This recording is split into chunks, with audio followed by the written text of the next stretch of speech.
Over the past 3 or 4 years, drones and sensors that they carry haven't changed that much. What has recently changed is better software that can interpret the drone high-resolution imagery to useful products. Software companies, seed companies, and researchers have been working on an algorithm to count a plant stand. As the drone is flying, it's taking pictures on a predefined pattern. After flying the field, the drone returns to its launch point.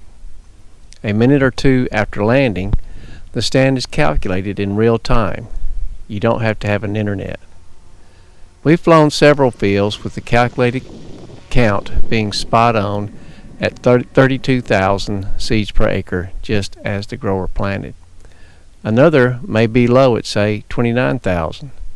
The low drone count could be more due to more residue and the seeds having a more difficult time punching through, or the count could just be low for some reason. Here is a program flight we created for this field. The green dots along the flight line are the center point of each picture.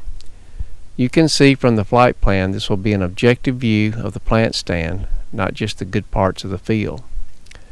As earlier mentioned, moments after landing, you get a report on the stand count. In this report, you see the calculated stand count is 32K, just as the grower planted. Now zooming in on the processed image, you can see each row is delineated by orange lines. The yellow boxes represent gaps between the plants. This could be from planter skips or the seed not sprouting for some reason. Next, if you look closely, you see a red dot on each plant. This shows you the software did see and count that plant.